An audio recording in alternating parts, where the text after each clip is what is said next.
कि कॉलेज के दिन याद करूं तो लगता था कि थे सुल्तान।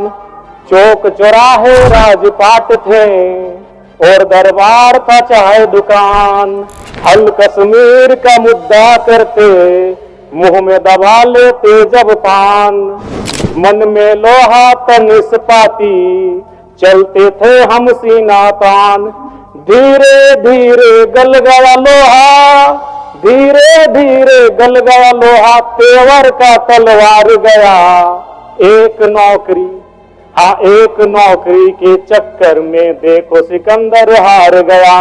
एक नौकरी के चक्कर में देखो सिकंदर हार गया। मंत्री महोदय बताने की कृपा करेंगे कि उक्त वकीलों की हत्या हुई है या नहीं हुई है। अबुआ आवास योजना के तहत 6,01,135 निर्माण को स्वीकृति दी गई है। इसके लिए सराहनीय पहल है, लेकिन मैं बताना चाहूंगा अब तक 19,685 कार्य ही पूर्ण दिखाए गए हैं। अगर इसी गति से अगर काम होगा अध्यक्ष महोदय तो हमें लगता है 25 साल का समय लगेगा, जो कि एक चिंताजनक विषय है। अतः मैं आपके माध्यम से सरकार से मांग करता हूं कि जो संविधान अनुसूची 11 में 29 विषय पंचायती राज संस्थाओं को प्रदान किए गए हैं उन्हें पंचायत को मिलना चाहिए।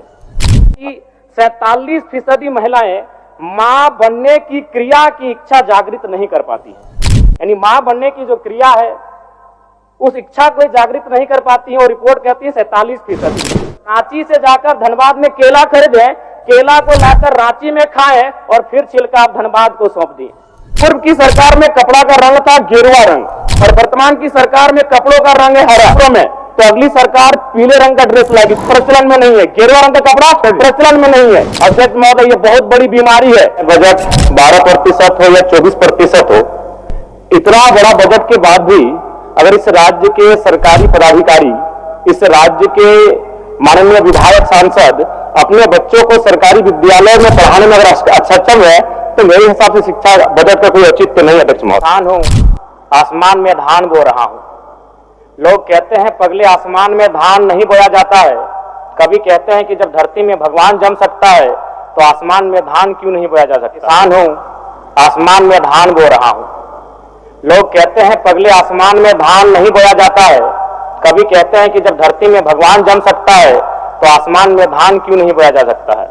लेकिन सच तो यह अध्यक्ष महोदय कि आज तक आसमान में धान नहीं बोया गया, लेकिन ईश्वर, अल्लाह, रब, गॉड आज लाखों लाख एकड़ भूमि में जमीन पर स्थापित हो चुके हैं। लोगों की मान्यता, लोगों की आस्थाओं के अनुसार जिस ईश्वर ने चांद, सूरज, धरती का निर्माण कराया है, आज वह मंदिर, मस्जिद, गिरजाघर, गुरुद्वारा के माध्यम से इस धरती पर स्थापित हो चुके हैं 2 गज जमीन में। मैं इन पंक्तियों के माध्यम से यह कहना चाहता हूं अध्यक्ष महोदय कि ईश्वर के लिए, खुदा के लिए, रब के लिए, गॉड के लिए जमीन का इतना महत्व है तो एक आम व्यक्ति के लिए जमीन का कितना महत्व हो सकता है। अध्यक्ष महोदय मैं आपको यह संज्ञान में देना चाहता हूं।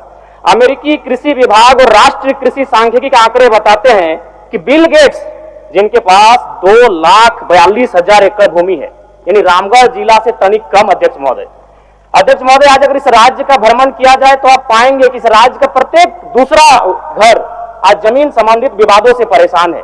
इसलिए मैं आपके माध्यम से सरकार को सचेत करना चाहूंगा कि आप कम से कम अंचल का दुरुस्त करें, नहीं तो आज हर एक घर गृह युद्ध में तब्दील हो जाएगा। समस्या है ऑनलाइन रसीद की, समस्या है रोटेशन की, समस्या है पंजी 2 की। इसलिए अध्यक्ष महोदय, उसके बाद महोदय अगर आप धनबाद, बोकारो, चूंकि मैं आता हूं, वहां क्या है कि जो माफियाओं का सिंडिकेट है वह सड़क के किनारे जमीन पर घात लगाकर निगरानी करते हैं।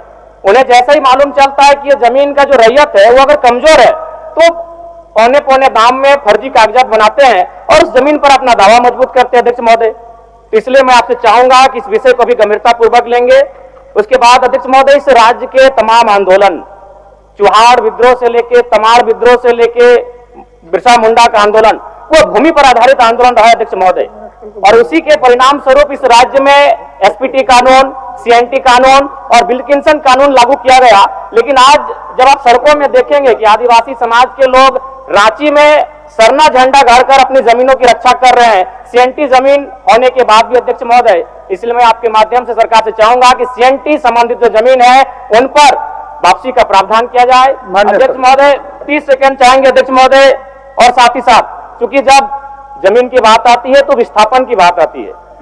अध्यक्ष महोदय, चूंकि मैं उन क्षेत्र से आता हूं, कई ऐसे कागजात हैं जिनमें विस्थापन की जो जमीन लीज का मामला है वो 999 साल दर्शाया गया। अध्यक्ष महोदय, आप समझ सकते हैं कि कितना मतलब अमानवीय व्यवहार किया जा रहा है झारखंड के साथ। 999 साल कर लीजिए अध्यक्ष महोदय। एक घटना है बेरमो गोविंदपुर की, जमीन के बदले नियोजन की बात थी और नियोजन दिया गया उनको 55 साल की आयु में, 5 साल में नौकरी खत्म हो गया अध्यक्ष महोदय। यानी 3-3 पीढ़ियां विस्थापन के नाम पर 3-3 पीढ़ियां आज संघर्ष करके समाप्त होने के कगार पर है। इसलिए मैं आपसे मांग करता हूं कि इस राज्य में एक सशक्त विस्थापन आयोग का गठन किया जाए। अब तक जितने भी जगह विस्थापित हुए हैं लोग, उनके डाटा को कलेक्ट किया जाए और तद अनुसार उनको नियोजन और मुआवजा। लगभग 12% का बजट प्रावधान किया गया है, जो कि सराहनीय है। लेकिन अध्यक्ष महोदय, मेरा मानना है कि चाहे बजट 12% हो या 24% हो, इतना बड़ा बजट के बाद भी अगर इस राज्य के सरकारी पदाधिकारी, इस राज्य के माननीय विधायक, सांसद अपने बच्चों को सरकारी विद्यालयों में पढ़ाने में अगर सक्षम है, तो मेरे हिसाब से शिक्षा बजट का कोई औचित्य नहीं। अध्यक्ष महोदय, आज से लगभग 10 साल पहले इलाहाबाद हाईकोर्ट ने मंगलवार के दिन एक बहुत बड़ा फैसला सुनाया था। कोर्ट ने कहा था कि यूपी के सभी जनप्रतिनिधियों, सरकारी अफसरों, कर्मचारियों और जजों को अपने बच्चों को सरकारी प्राइमरी स्कूलों में पढ़ाना होगा। ऐसा ही कुछ प्रावधान अगर झारखंड में किया जाए अध्यक्ष महोदय, तो संभवतः इस बजट की सार्थकता भी होगी और संभवतः शिक्षा के क्षेत्र में क्रांतिकारी बदलाव देखने को मिलेगा। अध्यक्ष महोदय, मैं एक आपके माध्यम से सरकार को एक मामला संज्ञान में देना चाहता हूं। स्कूली शिक्षा एवं साक्षरता विभाग, इसमें 5 इकाई होती है अध्यक्ष महोदय। प्राथमिक निदेशालय, माध्यमिक निदेशालय, जेईपीसी, जैक और जेसीआरटी। अध्यक्ष महोदय, अगर प्राथमिक निदेशालय और माध्यमिक निदेशालय की बात करें तो उसको संचालन करने के लिए एक डायरेक्टर होते हैं, एक ज्वाइंट सेक्रेटरी होते हैं, 2 या 3 डिप्टी डायरेक्टर होते हैं, 2 या 3 अंडर सेक्रेटरी होते हैं, 6 या 7 सेक्शन ऑफिसर होते हैं, 8 या 9 असिस्टेंट सेक्शन ऑफिसर होते हैं। यानी कुल मिलाकर 25 पदाधिकारी होते हैं महोदय, जबकि इसका वित्तीय बजट लगभग 100 करोड़ के आसपास होता है।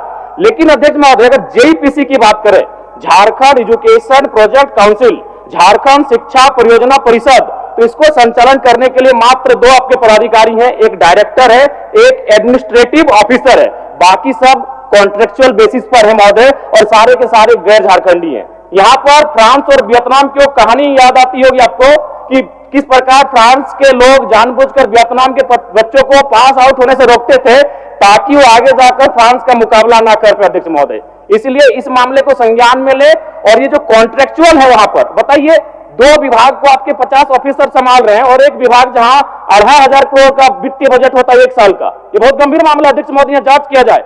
2,500 करोड़ का वित्तीय बजट है, वहां 2 अफसर चला रहे हैं और सारे कॉन्ट्रैक्ट में हैं और सारे के सारे यूपी, बिहार, राजस्थान, गुजरात, झारखंड का नगण्य लोग हैं।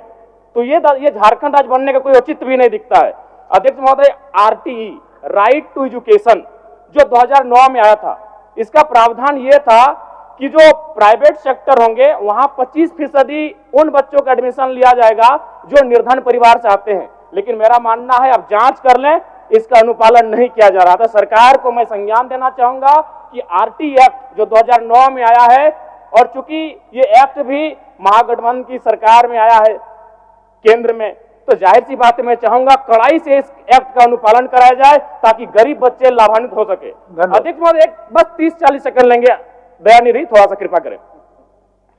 मैं ये मामला भी दूंगा। पूर्व की सरकार और वर्तमान की सरकार, जो मेरे आंखों ने देखा, बदला क्या बदला अध्यक्ष महोदय? कपड़ों का रंग बदला और स्कूल की दीवारों का रंग बदला। थोड़ा संज्ञान में लीजिएगा। पूर्व की सरकार में कपड़ा का रंग था गेरुआ रंग और वर्तमान की सरकार में कपड़ों का रंग है हरा।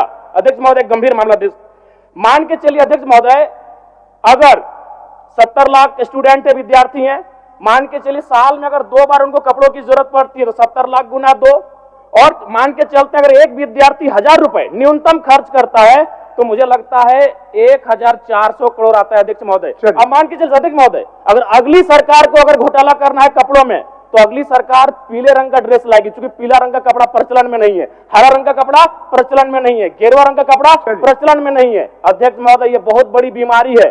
शिक्षा में इस प्रकार से लोग हावी है तो समझ सकते हैं इस राज्य का क्या हो। पंचायती राज की स्थापना इसलिए की गई थी ताकि गांवों को सशक्त किया जा सके, ग्रामीणों को सशक्त किया जा सके। लेकिन आज अगर बात करें झारखंड में पंचायती राज व्यवस्था की बात करें अध्यक्ष महोदय, तो ये व्यवस्था कहीं ना कहीं जो हमारे जनप्रतिनिधि चुन के आते हैं उन्हें उचित अधिकार नहीं दे पाई है। संविधान की धारा 243 के प्रावधान के अनुसार 11वीं अनुसूची में सूचीबद्ध 29 विषयों का अधिकार पंचायतों को देना है, लेकिन झारखंड में इन 29 विषयों पर त्रिस्तरीय पंचायती राज व्यवस्था जनप्रतिनिधियों के अधिकार से बहुत दूर रखा गया है। हमारा राज्य संविधान से ऊपर नहीं है अध्यक्ष महोदय। अतः मैं आपके माध्यम से सरकार से यह मांग करता हूं कि जो संविधान अनुसूची 11 में 29 विषय पंचायती राज संस्थाओं को प्रदान किए गए हैं उन्हें पंचायत को मिलना चाहिए। अध्यक्ष महोदय, अगर जलवायु परिवर्तन की बात कहें तो बड़ा चिंताजनक विषय है। ये कहानी जादू घोड़ा की है। यह हमें लगता है वो धीरे धीरे विश्व स्तरीय मामला बनने जा रहा है, इसलिए इस मामले को जरा गंभीरता पूर्वक लेने की आवश्यकता है। चूंकि हमारी बड़ी बहन मंत्री महोदया इस विभाग की मंत्री है, वो एक स्त्री है, शायद भली भांति पीड़ा को समझेंगी। एक सर्वे की रिपोर्ट कहती है कि जादू घोड़ा के लगभग 1 दर्जन गांवों का सर्वे किया गया है। वो सर्वे की रिपोर्ट कहती है कि 47% महिलाएं मां बनने की क्रिया की इच्छा जागृत नहीं कर पाती हैं। यानी मां बनने की जो क्रिया है उस इच्छा को जागृत नहीं कर पाती है। और रिपोर्ट कहती है 47%। 30% जो महिलाएं हैं अध्यक्ष महोदय, उनमें गर्भपात हो जाता है। कारण क्या है ये सबको मालूम है, यूरेनियम का खनन और उसके रेडिएशन से जो प्रभाव पड़ता है, कहीं ना कहीं जादू घोड़ा के जो जीवन है उसे अस्त व्यस्त करके रखा गया अध्यक्ष महोदय। और अध्यक्ष महोदय, ये थोड़ा सा अब शर्म कीजिए या हंसिए या अपने दुर्भाग्य को कोसिए, एक बड़ा विचित्र विषय सामने आता है अध्यक्ष महोदय। जादू घोड़ा की यूरेनियम खानों से निकाला जाने वाला प्रारंभिक ईंधन, जिसे येलो केक भी कहा जाता है, परिशोधन के लिए हैदराबाद स्थित ईंधन प्रक्रिया केंद्र भेजा जाता है, जहां यूरेनियम की छड़ें बनने के बाद शेष रेडियो एक्टिव कचरे को पुनः 1500 किलोमीटर दूर लाकर जादू घोड़ा के गांव में बिखेर दिया जाता है। अध्यक्ष महोदय, ये तो वही हुआ ना कि अब रांची से जाकर धनबाद में केला खरीदे, केला को लाकर रांची में खाएं और फिर छिलका धनबाद को सौंप दिए। कारण क्या है? ये बहुत गंभीर विषय है। अगर इन विषयों पर हम लोग चर्चा नहीं करेंगे और उन विषयों का समाधान नहीं करेंगे अध्यक्ष महोदय, तो हमारे हिसाब से बहुत ही दुर्भाग्य का विषय अध्यक्ष महोदय। अतः मैं आपके माध्यम से सरकार को यह कहना चाहूंगा कि जादू घोड़ा का जो विषय है अत्यंत ज्वलंत विषय है, इसके निराकरण की दिशा में सदन को, सरकार को बढ़ने की आवश्यकता है। मनरेगा में अभी केंद्र सरकार के माध्यम से 245 रुपए मानव दिवस है और झारखंड सरकार उसमें 27 रुपए एक्स्ट्रा दे रही है, यानी 272। अगर 100 दिन के आंकड़े को ले लिया जाए तो 272 × 100 यानी 27,000 के आसपास होता है। अगर उसे फिर हम लोग 12 महीने होता है, 12 महीने से डिवाइड करेंगे तो 2000 से ज्यादा उसका महीने का इनकम होता है। इससे क्या होता है कि नरेगा का काम लोग करना नहीं चाहते हैं। तो जब नरेगा का काम करना नहीं चाहते हैं, यही करप्शन सृजन होता है। क्या करते हैं? वह जेसीबी के माध्यम से काम कराते हैं, फर्जी तरीके से लेबर का रजिस्ट्रेशन करते हैं और यहीं से एक लूप होल मिल जाता है जिनको करप्शन करना होता है। इसलिए मैं ये मांग करूंगा कि जो मनरेगा का विषय है और मजदूरों का जो न्यूनतम दर है उसे कम से कम एक अकुशल मजदूर का आज के डेट में लगभग 400 से ज्यादा उनका दर है अध्यक्ष महोदय। तो अगर उस दिशा में अगर मनरेगा की योजना को लेकर हम आगे बढ़ेंगे तो शायद मजदूरों के साथ एक न्याय हो पाएगा। धन्यवाद अध्यक्ष महोदय। धन्यवाद अध्यक्ष महोदय। सरकार ने ग्रामीण विकास के लिए 9,841 करोड़, ग्रामीण कार्य के लिए 4,776 करोड़, पंचायती राज के लिए 2,144 करोड़ और वन पर्यावरण विभाग के लिए 1,381 करोड़ की मांग रखी है। सरकार ने कल्याण और शिक्षा के बाद 11% राशि को ग्रामीण विकास, ग्रामीण कार्य और पंचायती राज्य के लिए प्रावधान किया है। इस राशि को सरकार अगर खर्च कर पाए तो बहुत बड़ी उपलब्धि होगी अध्यक्ष महोदय। लेकिन विगत वर्ष 13,657 करोड़ की राशि ली गई थी, परंतु खर्च मात्र लगभग 10,176 करोड़ की राशि को खर्च कर पाए थे। यानी कि 3,481 करोड़ की राशि का खर्च नहीं हो पाना दुर्भाग्य अध्यक्ष महोदय। जबकि ये ग्रामीण व्यवस्था की बात है, पंचायती राज की व्यवस्था है। ग्रामीण यानी गांव, और गांव तभी सशक्त होंगे जब उनका जो हिस्से की राशि है वह 100% खर्च हो पाए। बीते वर्ष देश की प्रति व्यक्ति आय 2,28,000 रुपए थी अध्यक्ष महोदय। गोवा में सर्वाधिक 4,61,000 रुपए, वहीं हमारे झारखंड में मात्र 68,612 रुपए थी, जो कि चिंताजनक है। अध्यक्ष महोदय, भारत की आत्मा गांव बस्ती है। ग्रामीण विकास को मापने के लिए प्रति व्यक्ति आय एक अच्छा पैमाना है। जब झारखंड राज्य को अलग किया गया था उस समय हम लोग प्रति व्यक्ति आय में 26वें स्थान पर थे, और बड़ी दुर्भाग्य का बात है आज भी हम लोग 26वें स्थान पर बरकरार है अध्यक्ष महोदय। अबुआ आवास योजना के तहत 6,01,135 निर्माण को स्वीकृति दी गई है। इसके लिए सराहनीय पहल है, लेकिन मैं बताना चाहूंगा अब तक 19,685 कार्य ही पूर्ण दिखाए गए हैं। अगर इसी गति से अगर काम होगा अध्यक्ष महोदय तो हमें लगता है 25 साल का समय लगेगा, जो कि एक चिंताजनक विषय है। अध्यक्ष महोदय, पंचायती राज की स्थापना इसलिए की गई थी ताकि गांवों को सशक्त किया जा सके, ग्रामीणों को सशक्त किया जा सके। लेकिन आज अगर बात करें झारखंड में पंचायती राज व्यवस्था की बात करें अध्यक्ष महोदय, तो यह व्यवस्था कहीं ना कहीं जो हमारे जनप्रतिनिधि चुन के आते हैं उन्हें उचित अधिकार नहीं दे पाई है। संविधान की धारा 243 के प्रावधान के अनुसार 11वीं अनुसूची में सूचीबद्ध 29 विषयों का अधिकार पंचायतों को देना है, लेकिन झारखंड में इन 29 विषयों पर त्रिस्तरीय पंचायती राज व्यवस्था जनप्रतिनिधियों के अधिकार से बहुत दूर रखा गया है। हमारा राज्य संविधान से ऊपर नहीं है अध्यक्ष महोदय। अतः मैं आपके माध्यम से सरकार से मांग करता हूं कि जो संविधान अनुसूची 11 में 29 विषय पंचायती राज संस्थाओं को प्रदान किए गए हैं उन्हें पंचायत को मिलना चाहिए। अध्यक्ष महोदय, वन, चूंकि झारखंड यानी वन एक महत्वपूर्ण अंग है हमारा, और आज अगर बात करें तो 29.81% वन भूमि है, जिसमें शायद अभी हाल में 2% का इजाफा हुआ है। लेकिन अगर घने वन की बात करें, घना जंगल, उसकी प्रतिशत मात्र 3.5 है, जो कि चिंताजनक है अध्यक्ष महोदय। अध्यक्ष महोदय, WHO का रिपोर्ट है कि झारखंड में प्रदूषण को लेकर अलर्ट जारी किया गया है, और अगर प्रदूषण की बात करें तो धनबाद जिला सबसे आगे है। मैं मंत्री महोदया विदुषी मंत्री हैं, मैं इनसे आग्रह करूंगा कि धनबाद, जो कि आपको अर्थव्यवस्था के झारखंड राज्य के दृष्टिकोण से बहुत ही महत्वपूर्ण जिला है, और वह जिला आज कहीं ना कहीं बहुत ही दुखद अवस्था में, इस विषय पर ध्यान दिया जाए अध्यक्ष महोदय। अध्यक्ष महोदय, अगर जलवायु परिवर्तन की बात कहें तो बड़ा चिंताजनक विषय है। ये कहानी जादू घोड़ा की है, यह हमें लगता है अब वह धीरे धीरे विश्व स्तरीय मामला बनने जा रहा है, इसलिए इस मामले को जरा गंभीरता पूर्वक लेने की आवश्यकता है। चूंकि हमारी बड़ी बहन मंत्री महोदया इस विभाग की मंत्री है, वो एक स्त्री है, शायद भली भांति पीड़ा को समझेंगी। एक सर्वे की रिपोर्ट कहती है कि जादू घोड़ा के लगभग 1 दर्जन गांवों का सर्वे किया गया है। वो सर्वे की रिपोर्ट कहती है कि 47% महिलाएं मां बनने की क्रिया की इच्छा जागृत नहीं कर पाती हैं, यानी मां बनने की जो क्रिया है उस इच्छा को जागृत नहीं कर पाती है। और रिपोर्ट कहती है 47%। 30% जो महिलाएं हैं अध्यक्ष महोदय, उनमें गर्भपात हो जाता है। कारण क्या है ये सबको मालूम है, यूरेनियम का खनन और उसके रेडिएशन से जो प्रभाव पड़ता है, कहीं ना कहीं जादू घोड़ा के जो जीवन है उसे अस्त व्यस्त करके रखा गया अध्यक्ष महोदय। और अध्यक्ष महोदय, ये थोड़ा सा अब शर्म कीजिए या हंसिए या अपने दुर्भाग्य को कोसिए, एक बड़ा विचित्र विषय सामने आता है अध्यक्ष महोदय। जादू घोड़ा की यूरेनियम खानों से निकाला जाने वाला प्रारंभिक ईंधन, जिसे येलो केक भी कहा जाता है, परिशोधन के लिए हैदराबाद स्थित ईंधन प्रक्रिया केंद्र भेजा जाता है, जहां यूरेनियम की छड़ें बनने के बाद शेष रेडियो एक्टिव कचरे को पुनः 1500 किलोमीटर दूर लाकर जादू घोड़ा के गांव में बिखेर दिया जाता है। अध्यक्ष महोदय, ये तो वही हुआ ना कि अब रांची से जाकर धनबाद में केला खरीदे, केला को लाकर रांची में खाएं और फिर छिलका धनबाद को सौंप दिए। कारण क्या है? ये बहुत गंभीर विषय है। अगर इन विषयों पर हम लोग चर्चा नहीं करेंगे और उन विषयों का समाधान नहीं करेंगे अध्यक्ष महोदय, तो हमारे हिसाब से बहुत ही दुर्भाग्य का विषय अध्यक्ष महोदय। अतः मैं आपके माध्यम से सरकार को यह कहना चाहूंगा कि जादू घोड़ा का जो विषय है अत्यंत ज्वलंत विषय है, इसके निराकरण की दिशा में सदन को, सरकार को बढ़ने की आवश्यकता है।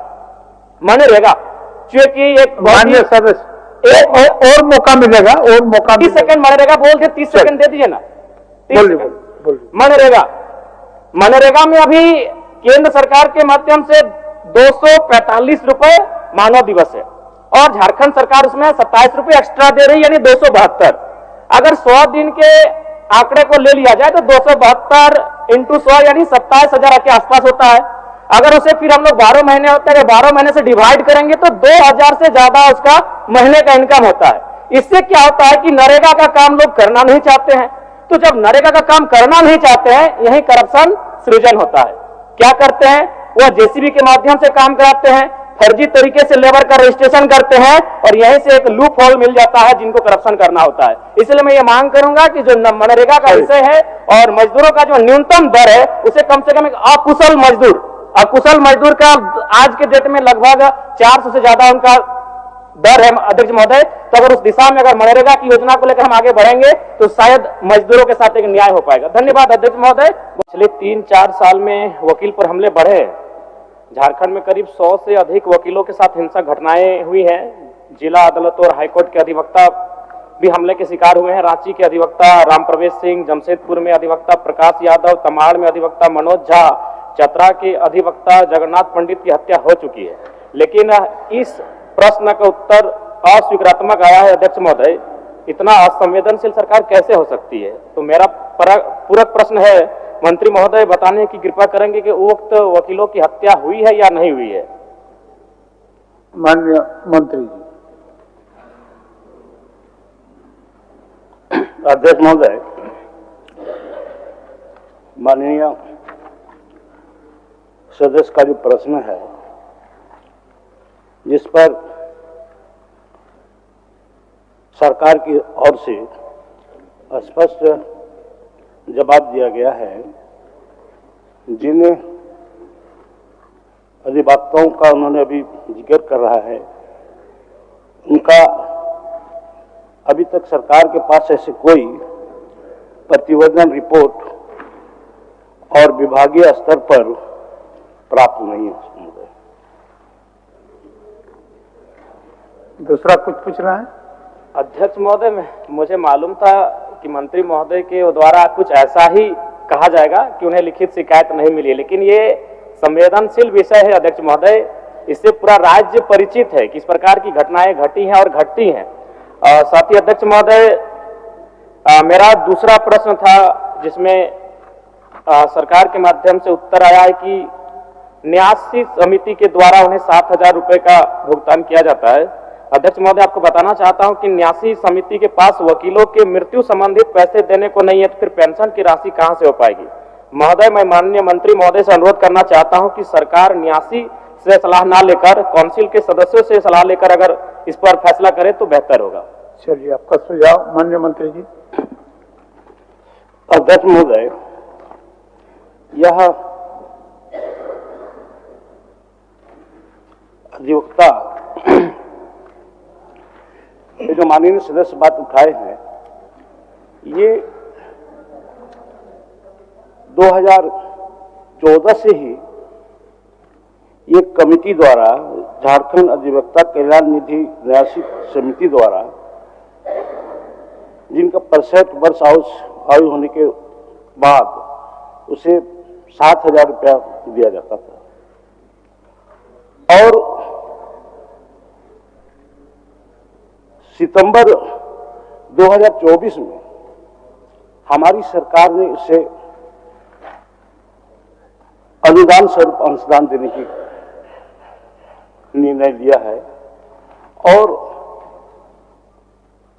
ये विधि विभागीय संकल्प सज्ञापन 2151 जे दिनांक 18/9/24 द्वारा झारखंड अधिवक्ता कल्याण निधि समिति के द्वारा उन्हें गए 7,000 रुपये प्रति माह पेंशन के समतुल्य राशि के बराबर वित्तीय वर्ष 2024-25 हेतु 1,60,00,000 रुपये मात्र का अनुदान भुगतान झारखंड अधिवक्ता कल्याण निधि न्यासी समिति को करने की स्वीकृति प्रदान कर दी है। महोदय, ये जो है अभी सरकार की ओर से वो समिति को जमा कर दिया गया है, उनका भी नहीं मिला है, लेकिन उसको बहुत जल्द मिल जाएगी। चलिए, 14,000 दोनों किस्म से 7-7 14,000 मिल जाएगी। अध्यक्ष महोदय, 1 मिनट आपको सहयोग करना है, चलिए। राज्य में ये क्या हो रहा है अध्यक्ष महोदय, रांची जिला अंतर्गत चान्हो में जिस तरह से आनंदशील आश्रम में अच्छा, आप उनका प्रश्न समाप्त होने अध्यक्ष दीजिए। महोदय, प्रश्न ये बहुत बड़ा विषय है अध्यक्ष महोदय। समझ रहे हैं। साधु और उनके आप साथ उनका सहयोगी उनका समाप्त होने वहां दीजिए। पर अध्यक्ष महोदय, उनका प्रश्न आश्रम में कोई धन दौलत नहीं होता अध्यक्ष महोदय। इंटेंशन क्या है? इंटेंशन हत्या का है, मान्य सदस्यों का प्रश्न को बाधित न करें मान्य सदस्य, उसके बाद सूचना रखिए, आपको मौका देंगे हम। आसन की ओर से आपको पूर्ण स्वतंत्रता दी जाएगी, उनका प्रश्न होने दीजिए, होने दीजिए। बीच में इंटरप्ट करना बहुत ठीक नहीं है, उसके बाद आप बोलिए, हमको दिक्कत नहीं है। चलिए। अध्यक्ष महोदय, मेरा एक प्रश्न था कोर्ट में फी बढ़ोतरी को लेकर, जिसमें सरकार ने कहा है कि 2001 से कोर्ट फीस में कमी की गई है, जबकि वास्तविकता है कि एक ही बार में कोर्ट फीस में एक पिटीशन पर 5 रुपए का टिकट लगता था, उसे 20 रुपए कर दिया गया है। ये तर्कसंगत नहीं है। बगल के बिहार राज्य में भी कोर्ट फीस का स्ट्रक्चर है, उसे भी देखा जा सकता है वहां किस तरह से यह प्रक्रिया अपनाया गया है। उसी तरह सक्सेशन केस में दावा करने के मूल्य का 10% राशि लिया जा रहा है। जो काफी गरीब लोग हैं वो अपना पैसा भी कोर्ट फीस के अभाव में कोर्ट में दावा नहीं कर पा रहे। अध्यक्ष महोदय, वित्त मंत्री महोदय ने कल बजट को पारित करने से पूर्व इस राज्य के तमाम बलिदान पुरुषों को याद किया, और चूंकि मैं उन्हें सुझाव नहीं अनुरोध करूंगा, क्योंकि मेरी आयु से 1.5 गुना उम्र का उनका राजनीतिक जीवन रहा है। मेरी आयु 30 साल है, उनका राजनीतिक जीवन 45 साल का है। महोदय निर्मल महतो, अगर देश में भगत सिंह का नाम आता है तो झारखंड में निर्मल महतो का नाम आता है। बजट में उनको आभार जताना छूट गया। मैं आपसे अनुरोध करूंगा जब अगला बजट पारित हो तो निर्मल महतो का सम्मान, उनके बलिदान का सम्मान रखा जाए। धन्यवाद अध्यक्ष महोदय। माननीय वित्त मंत्री जी के द्वारा प्रस्तुत बजट पर अपने विचार रखने आया हूं। वित्तीय वर्ष 2025-26 के लिए 1,45,000 करोड़ रुपए का बजट आया है। आंकड़े सुनने में बहुत अच्छे और बेहतरीन है, लेकिन जब इस पर कार्य धरातल होगा अध्यक्ष महोदय तो बहुत बड़ी उपलब्धि होगी। निसंदेह इस राज्य सरकार की एक महत्वाकांक्षी योजना रही मैया सम्मान, उस पर लगभग बजट का 9.5% प्रावधान दिया गया। लेकिन मेरा मानना है अभी भी 2 महीनों से मैया सम्मान योजना की राशि निर्गत नहीं हो पाई है। तो कहीं ना कहीं इच्छा शक्ति का अभाव, बजट कितना भी विशाल बेहतरीन क्यों ना हो, अगर कार्य करने की इच्छा शक्ति ना हो तो उस बजट का सदुपयोग नहीं कर पाते अध्यक्ष महोदय। इस बार कृषि में 4,587 करोड़ का प्रावधान है, जो कि सराहनीय है। लेकिन क्योंकि मैं युवा हूं और युवा होने के नाते इस बजट से युवाओं के लिए कोई विशेष प्रावधान नहीं दिख रहा अध्यक्ष महोदय। मृणाल जी की एक कविता मुझे याद आई है कि कॉलेज के दिन याद करूं तो लगता था कि थे सुल्तान, चौक चौराहे राजपाट थे और दरबार था चाहे दुकान। हल कश्मीर का मुद्दा करते मुंह में दबा लेते जब पान, मन में लोहा तन इस्पाती चलते थे हम सीना तान। धीरे धीरे गल गया लोहा, धीरे धीरे गल गया लोहा, तेवर का तलवार गया। एक नौकरी एक नौकरी के चक्कर में देखो सिकंदर हार गया। एक नौकरी के चक्कर में देखो सिकंदर हार गया। जी हाँ अध्यक्ष महोदय, इस बजट से इस राज्य के युवा, सिकंदर रूपी युवा, जिन्होंने एक 10 बाय 10 के कमरे के ताप में रहकर 10 साल का जीवन बिताया है परीक्षा की तैयारी में, आज इस बजट से हार गए अध्यक्ष महोदय। नई इस बजट में युवाओं के रोजगार संबंधित विशेष कोई प्रावधान नहीं अध्यक्ष महोदय। पहली बार माननीय हेमंत सोरेन जी की सरकार ने 2020-21 में बेरोजगार युवाओं को, स्नातक को 5,000 रुपए प्रति माह और स्नातक उत्तर को 7,000 रुपए प्रति माह देने की बात कही थी। फिर कालांतर में मुख्यमंत्री प्रोत्साहन योजना, मुख्यमंत्री युवा प्रोत्साहन योजना, मुख्यमंत्री प्रतिभा प्रोत्साहन योजना नामक बहुत सारी योजनाएं पुस्तिका में छपी। हम लोगों ने सुना, पढ़ा, लेकिन 1 रुपए खर्च युवाओं पर नहीं किया गया उनकी प्रोत्साहन राशि को लेकर अध्यक्ष महोदय। इसलिए इस बजट से निसंदेह माता लोगों की जीत हुई है, मैया सम्मान की जीत हुई है, लेकिन इस बजट से इस राज्य के युवा हार गए अध्यक्ष महोदय।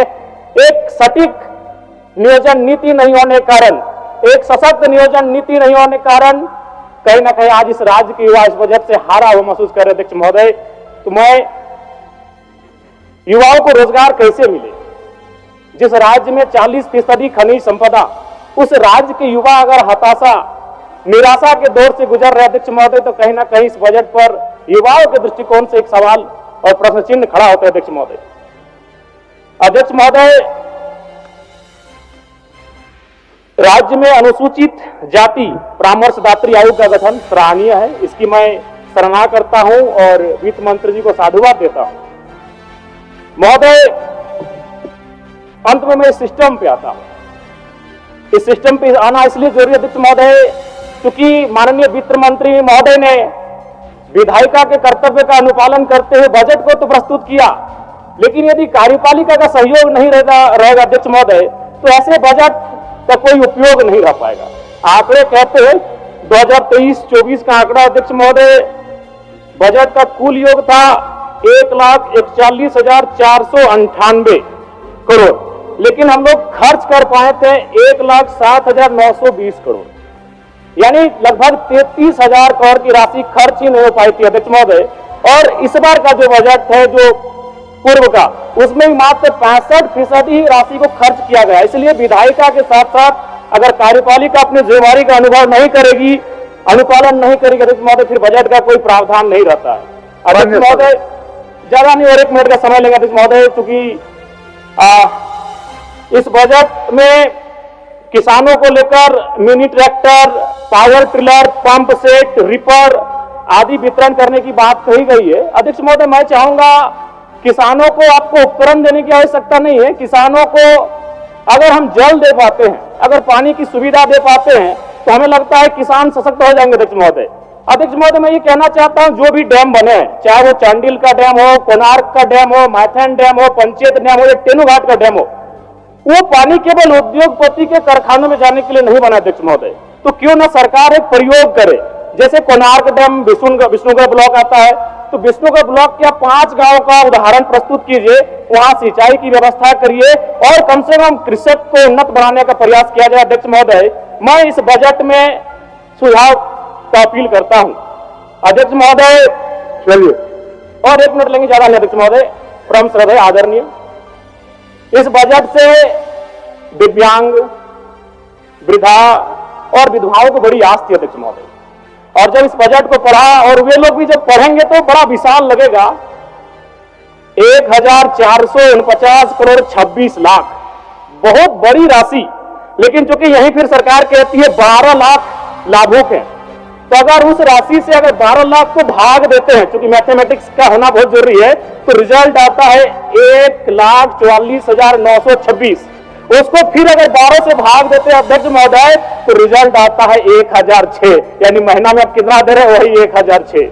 देखने में, सुनने में बजट बड़ा विशाल लग रहा है, 1,449 करोड़, लेकिन अंततः तो रिजल्ट आता है 1 महीने का वही 1,006 रुपए अध्यक्ष महोदय। अंत में बस प्रवासी मजदूर, क्योंकि जब ये बजट पारित हो रहा था तो हमने और सबने बड़ी करीब से देखा, सत्ता ने खूबियों को देखा, विपक्ष ने खामियों को देखा, लेकिन सऊदी अरब, ट्यूनीशिया, मलेशिया और साउथ अफ्रीका से कोई देख रहे थे तो प्रवासी मजदूर थे अध्यक्ष महोदय। लेकिन क्या कहा, एक वाक्य में बजट समाप्त हो गया अध्यक्ष महोदय। प्रवासी मजदूरों की पीड़ा मैं बार बार कहता हूं, 2 पीड़ा असहनीय है। एक प्रसव की पीड़ा जो मेरी मां ने मुझे जन्म देने के वक्त सहा है, और एक प्रवास की पीड़ा। लेकिन आज प्रवासी मजदूरों के लिए क्या अध्यक्ष महोदय, 1 लाइन में खत्म हो गया। प्रवासी मजदूरों का निबंधन ऑनलाइन किया जा रहा है। अब तक 1,91,000 मजदूरों का निबंधन किया गया है महोदय। इसमें प्रवासी मजदूर खोज रहे थे, वो विदेशों से बैठकर बजट को देख रहे थे कि शायद हमारे हिस्से में भी कुछ आएगा। जब हमारी मैया को, हमारी बहनों को कुछ मिला, तो शायद हमारे हिस्से में कुछ आएगा।